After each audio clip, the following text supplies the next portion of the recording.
Don't just live for tomorrow, or just live in yesterday. Just be glad for all you have that's in today. And though you've come through many obstacles. Hey everyone, Connie here, and welcome to my first impressions reaction to Jormungand, or actually it's probably pronounced Jormungand, just based off of the what it sounds like to me, because it sounds like I'm trying to think of the exact specific. I think it's Jormungand, which is the serpent that nips at the world tree, I believe. No, is that right? No, I think that's correct. I think I'm getting my mythology correct. Sometimes I do, sometimes I don't. But I think that's correct. But this is an anime series. I believe it has 2 seasons. I think both are 12 episodes, single core. And I don't know much about this. I think I heard once it was about arms stealing. So maybe it's kind of in a similar vibe to Black Lagoon, which I actually do like. It's not my favorite series, but I do like Black Lagoon. And the only other thing I really know about this, and I'll keep it a secret for now, because I think it does happen in the first episode, or it does appear in the first episode. But there is something that I know about this that I'm probably going to have a notable reaction to. I'll leave it at that until it happens. I'll tell you what it is once it does. If it doesn't happen in this episode, I'll tell you in the post thoughts. But it is actually the main reason I have chosen to check this out as a first impressions. Because again, I don't really know much of anything else about the series other than I think it's about arms dealing, but I'm not even 100% on that, so yeah. Also, just as a note, if it seems brighter in here, it kind of is. You wouldn't be able to tell if I pointed the camera at the window, because the lighting would mess that up, but you'll just have to take my word for it. Our tree was removed. We had a tree in our front yard, and it was dying. Big branches were falling off into our yard and shit. And so we had been trying to get it taken down, by the city and everything for a while now, and it finally has happened. They finally took it out. So there was all that leaf cover that was blocking out part of the sun, and now it's not there, so it's bright. It's a lot brighter, so I apologize if the lighting is a little washed out or whatnot looking. I'm going to have to maybe play around with some settings to figure out exactly how to get it to look better. But for the time being, because that was taken out today, at least for the moment, it's going to look like this. So I apologize, but yeah. And this is with the sky overcast too. There's a lot of cloud cover. So imagine how it's going to be with a clear sky. But yeah, so we're going to get right into this because I don't know too much about it. So not really much else to go on, And the title, if that is based off of the mythology I'm thinking of, I don't even know how that relates. So we'll just kind of have to see. And if I'm even getting my mythology right in the first place. But yeah, I'm definitely interested to check this out. Definitely gonna be interested to see what it's like. And if it does have the same vibes as Black Lagoon. And for those of you who are tuning into a first impressions reaction for the first time, welcome. First impressions reactions on the channel are where I take a look at the first episode, or sometimes more than one, depending, of a series. And I determine whether or not it is something I would like to check out in the future as a reaction series, check it out on my own time, or just not something that's for me. It's one of those 3 options every time, and it just depends. I would say most first impressions reactions I have done have gone on to reaction series. Whether or not they were finished is another story. but I have continued to give them a shot as a reaction series on the channel. But there are some that I've just chosen to like, nah, I'll watch this on my own time. I feel like this would be better like laying back in bed or something and watching it at night. Or sometimes I just haven't liked them. It happens. But that's what the first impression reaction is. So if you're watching this and there's like no other Jormungand content on the channel, either it's coming in the future or it's not coming to the channel. So just letting you know that if you are looking for more, that is what a first impressions reaction means. So yeah. And if it is coming in the future or not, I will tell you in the afterthoughts. After I have seen the episode and have given my thoughts. I'll let you know whether or not I think this is something that I want to continue reacting to. I will let you know. So that being said, we're just going to get this started and hope for the best. When the screen fades to black, pause this redirect and go to the description below. Follow the link to the reaction, and after you watch it, come back here to the redirect and resume play. Because after it fades to black and then it fades back in, everything from that point forward will be my afterthoughts and will contain spoilers to the episode. So, that being said, thank you so much for tuning in, and I will see you at the reaction. And we are back, and we'll begin with spoilers in 3, 2, 1, now. So I wanted to look up the voice actor, at least a couple of them, because a couple of them did sound familiar. Coco's voice actor is Shizuka Ito, who I know for playing Minako from Sailor Moon Crystal, as well as definitely the voice I recognized her for, Bitch Sensei Irina Yelovich from Assassination Classroom. Like, the instant I saw that she was Irina, it's like, yeah, 100%, that's where I know her voice from. Like, not even a question. There's probably more here than that. Like, I'm looking down the list. There's a lot of stuff I've heard of, like she's in Psycho-Pass, I guess, and Terraformars, but I've never seen them, so I can't say. Looks like she's a character named Flare in Fairy Tail, but I didn't see a lot of that before dropping it, so can't really say there. Oh, she was Rachel in Bakano. Okay, that's definitely another one I would know her for. I've seen Bakano multiple times. I prefer it in the dub, but I have seen the sub as well. I've seen both. And she's Tomoko Higashikata in JoJo Part 4. Oh, fuck yeah, she is. I can definitely hear that. She's Josuke's mom. Josuke's hot mom. 100%. Holy shit. Okay, I've definitely seen her in plenty of things, it seems like. Anything else?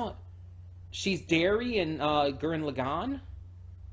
Okay, I remember who Derry is. Not, like, one of the biggest characters for me, but I know who that is still. Anything else here? Now I'm just really curious. She's been in a lot. Gleipnir, that came out in 2020. That was a pretty popular one. I haven't seen that though. Dot Hack Roots, haven't seen that. Yeah, just a lot of stuff. Like a really prolific VA apparently. Oh, she was Nanami Ota in the Marvel's Iron Man anime. Yes, there's an Iron Man anime, by the way, if you haven't seen that. There's actually a few Marvel anime. That's fun. I haven't seen that in a long time, and I only saw it once, but... Oh, apparently she's in Jujutsu Kaisen 0, but I will be watching that in the dub when I get to the movie.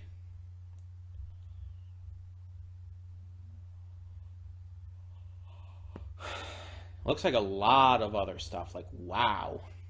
Really prolific. Anyway, the other voice I wanted to check out was Lem, because Lem sounded really familiar as well. And it's like, I don't even need to look up the VA. I mean, I don't even need to look up anything more on the VA to know who it is. I know the VA by name. It's Unsho Ichizuka. Unsho Ishizuka is one of my favorite VAs, I would say, in terms of Japanese VAs. He's amazing. And it's like, oh yeah, that's definitely him. Um, Let me get up the specific list, though, if it'll actually come up, to give you some of his more notable roles and all. If it comes up, I don't know why it's taking so long. Something's going weird here.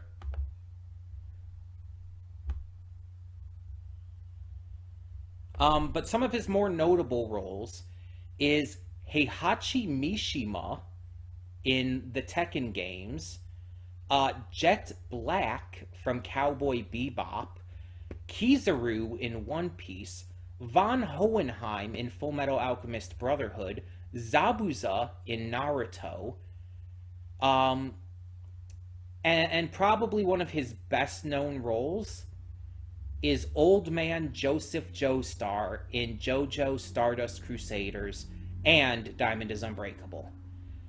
And unfortunately, Unsho Ishizuka passed away back in August of 2018.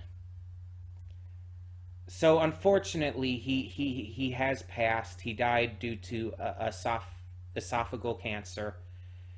He was an amazing... Oh, he was also Dojima in Persona 4. He was an amazing VA. He really was. I believe he was actually Professor Oak as well. I believe he was the original Japanese voice for Professor Oak. So there's that too. But he had been acting in stuff since the mid-'80s. Yeah, he's Professor Oak. He's in Great Teacher Onizuka. He was in Yu-Gi-Oh! As Gozaburo Kaiba. It's like he's been in a lot. And he was so prolific. Like, he was even in stuff in the year he passed away in 2018. He was in Banana Fish. He was in SAO Alternative, Gun Gale Online. And plenty of other stuff. It's just, it's really sad that he passed away. And it's also really sad that he passed away prior to some stuff that he would have been amazing in. And you know he would have been amazing in. Like, recently released on Netflix, Tekken Bloodlines. I haven't seen that yet, but, like, imagine him reprising his role as Heihachi in that. It would have been so cool. He was an amazing VA, and it sucks that he's gone, but I knew I recognized his voice instantly the moment I heard it in here. It's like I instantly knew that was him. And it's like I just couldn't place it for some reason. It's like it just didn't entirely click with me. Anyway, now that we've talked for like almost 7 minutes on just the VAs, let's actually talk about my thoughts on this episode. This was fucking awesome. Like, this was really fun, badass, and genuinely interesting. Like, I am invested in this story, but I'm also very invested in the characters. And, okay, so I also want to mention, in the pre-thoughts I mentioned there was one specific reason I was watching this, and if it wasn't revealed in the during the reaction, that I would just tell you guys what it was. And it both was and it wasn't, because I had heard it was in the first episode, and I should say, I heard she was in the first episode. It was a specific character, and that character was Valmei. I didn't know her name, but I have seen a single image of her. I didn't look up any more, because I did always want to check this out because of that image. You did not see it in this episode, because she was wearing, like, pretty, like, I wouldn't say thick clothing, but she was wearing enough clothing to where it wouldn't be shown. She is fucking ripped as hell. And the first time I saw that image of her, again, it was just one single screenshot, showing all her muscles and everything. I am not kidding you. I squeaked, I think, at a higher pitch than I've ever done before.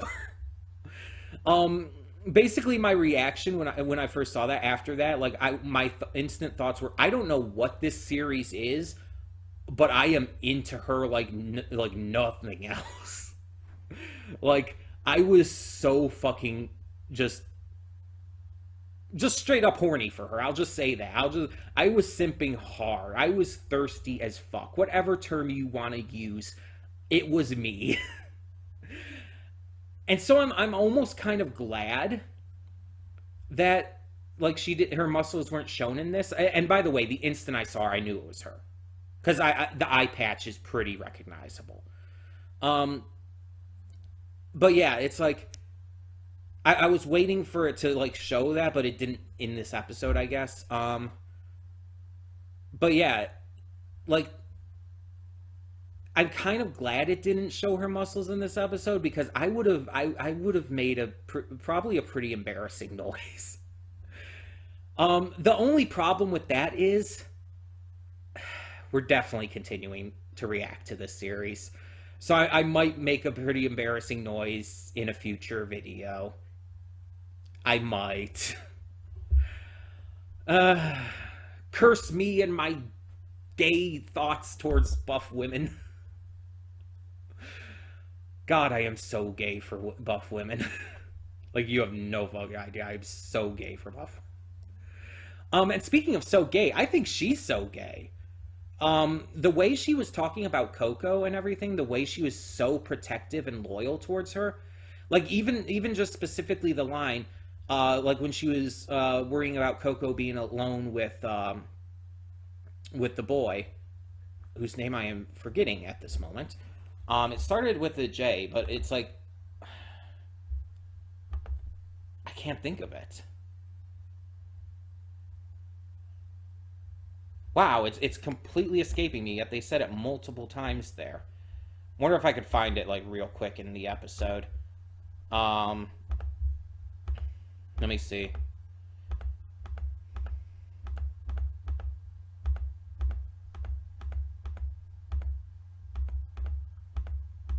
It starts with a J, but Yona, that's it, Yona. Sorry about that. Curse my my lack of ability to remember names too. Yona seems to be a war orphan and absolutely despises weapons. Yet is willing to work with them, which is an interesting character trait. But while Coco was alone in the car with him, with Yona. We saw that that Valmay was worried, and she was like, if he like does anything or if he kills her, it's like I'll take him out and then kill myself. It's like, Jesus, lady. Like, that was my reaction. It's like, Jesus. It's like, how loyal are you? But then it's like, it starts to click in my head as she talks more later on and everything. It's like, oh no, you're just super gay for her, aren't you? It's like, and I said in the reaction, it's like, I might just be projecting a bit. I might just be seeing what I want to see because, you know, I'm gay, I'm queer. So it's like, I want to see that in media and everything. But I'm like, I'm watching this, it's like, oh, no.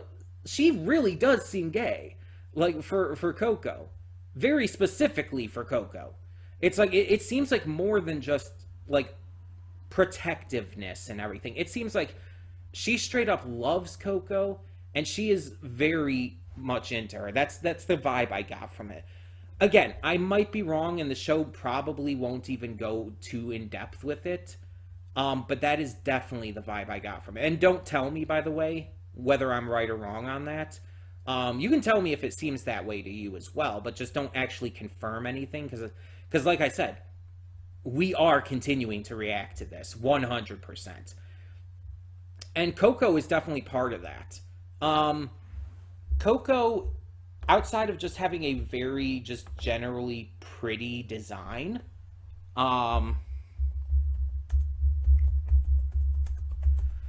she is fucking hilarious. Like, I don't know what, like, okay, she's 22 years old. I actually wanted to look that up. So Coco apparently is 22 years old, from what I'm seeing. Okay. She is very young at heart. You can see that. Like, the way she was rolling around on the table, but everybody there, no one judged her for it or anything. They were just like, oh yeah, that just means it's important. They were like telling Jonas Yona. I'll get it down. They were telling him that to like I don't think he cared, but to make him like understand. But yeah, it's like she's an absolute goober. But then there's also points where she's fucking badass and awesome. And it's like she is, oh my god, she's so fucking likable. It's like she's an arms dealer. She's definitely morally gray currently in the series. Again, I kind of was questioning whether they're the good guys or the bad guys, but was like saying like it's probably more morally gray. It's probably like not as clean cut as that. Kind of like Black Lagoon in that way. And after watching this, it's like after finishing the episode, it's like, yeah, that's definitely what I think it is. It's like Black Lagoon, where the main characters aren't really what I would just straight up call a good guy, good guys or bad guys. They are morally gray. And mind you, I would say they're doing what they think is right or what they think they need to do. But yeah, it's like they're not. They I feel they understand that, you know, they're killing people, and that is to a degree very bad. I think they understand that. I'm wondering about Coco's motivation though. She told Yona that her motivation for being an arms dealer and everything was for world peace.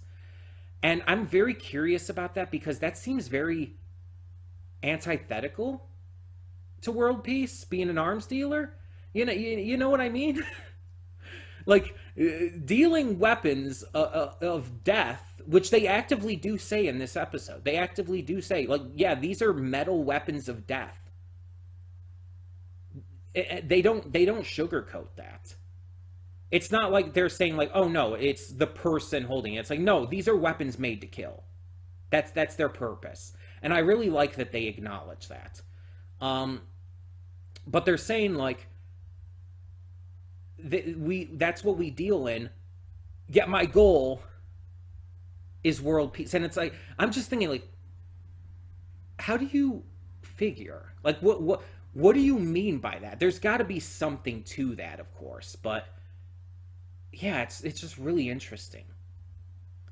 And I kind of like how this group is made up of all weirdos. Like I've always loved that dynamic, a main cast that are all a bunch of weirdos. Like even with like Black Lagoon, you don't really get that. Like you could say that they're a little eccentric, but I would not call any of the Black Lagoon crew weirdos. Cowboy Bebop, on the other hand, you could count them more in that regard, because they're pretty weird. Especially Ed, but you know they're kind of the weirdest one anyway in that entire series.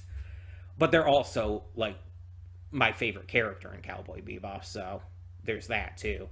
But like Spike he's a weirdo. Faye's a weirdo. Jet's a weirdo. They're all weirdos to a degree. They're very weird people. But they kind of own that and make it cool and make it badass and stuff.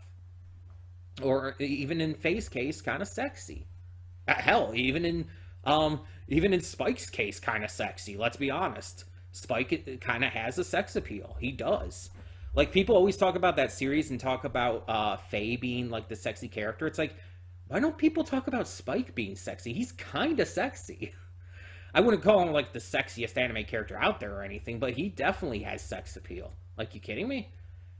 And I think a lot of people just like when they think of sex appeal in anime, they just think of female characters, heteronormativity and shit. But there are certain male characters in anime that people typically view as sexy. There are. I just feel like Spike, I don't hear it enough for Spike. I'm getting off track though. But that's definitely what we're seeing here with this crew, with Coco's crew. They definitely seem to be just a bunch of weirdos. Like, even this other guy, I believe it was Unsho Ishizuka's character. God, what was his name again? Brem or something like that? I already, like, clicked off of that, so I'm not going to bring it up again.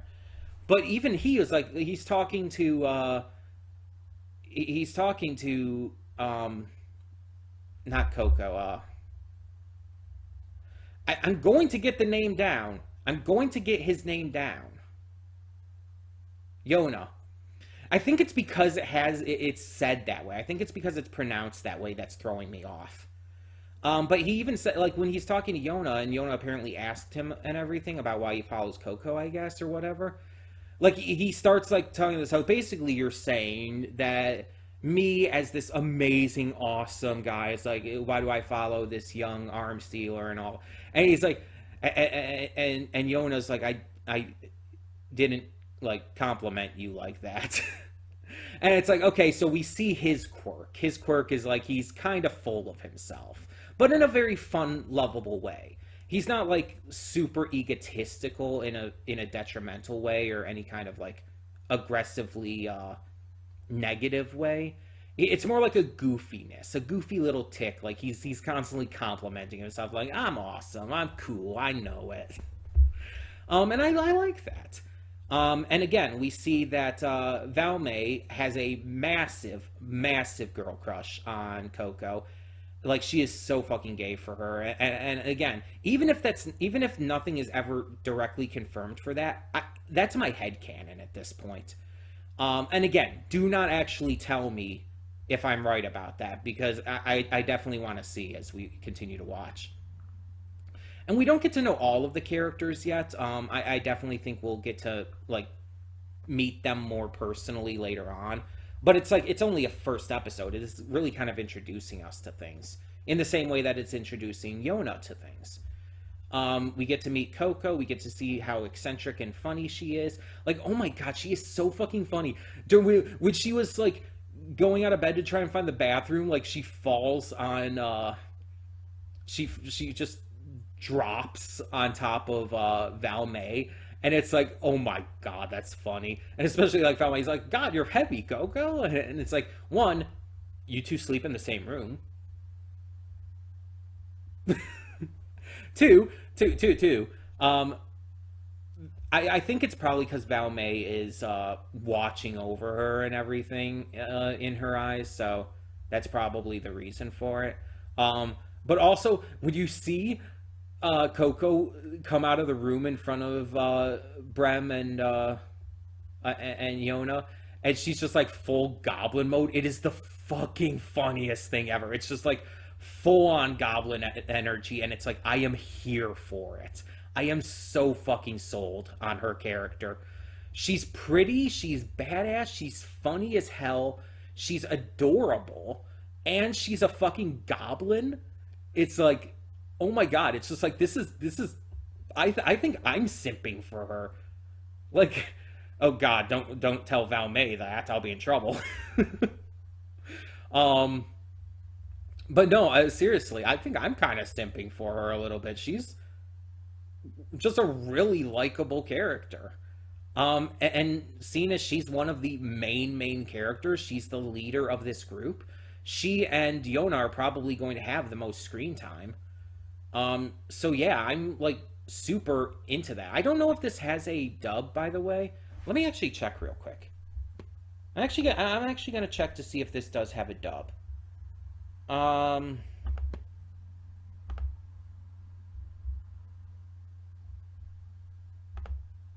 just check my anime list because that'll tell me voice actors and stuff.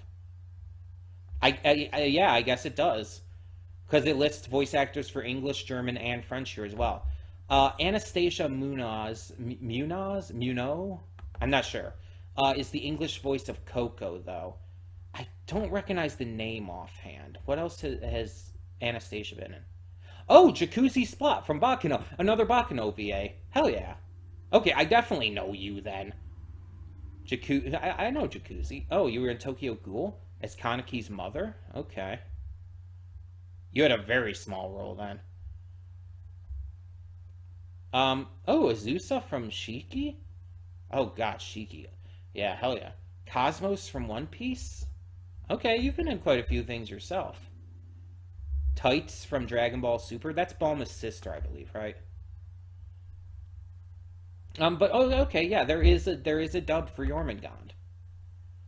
And I was right about the mythology, by the way. I was right.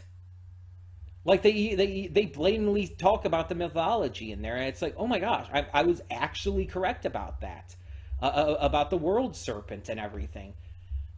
Maybe I got a detail or two wrong here or there, but I got the general idea correct. Um, but yeah, either way, I think it's pretty noticeable at this point. Like I've already said it, but I think it's pretty noticeable from this point that I'm actually pretty hyped over this series. I'm actually excited for it, like really excited for it. Um, Again, this was really good. It was entertaining as hell. It was funny. The characters are super likable and interesting, and you want to know more about them. Pretty much everything about Coco. And although we didn't see it in this episode, I do know that Valmay is ripped as fuck and makes me super horny. So there's that too. Also, when I was looking up Coco's age, I did look up hers as well. She's older than Coco. I think it said she's like 24 or something. I think is what I saw. I don't know. She's older though for sure. That was made clear when I was looking it up. Um, so yeah, that's good. But it's like, oh my god.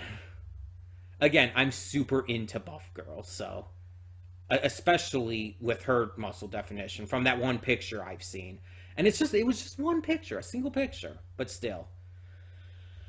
Um Either way, tell me in the comments below, what did you think of episode 1 of Jormungand? And are you excited to return to it as I am? Because like I said, we will be continuing reactions to this. Not just continuing it on my own time, but I will be reacting to this again in the future. So I don't know when that will come. It's just going to be added to the list, and I'll get to it when I get to it. So in the meantime, though, like I said, tell me your thoughts down below, and thank you so much for tuning in. For now, I'm Connie, and I'm signing off. See y'all next time.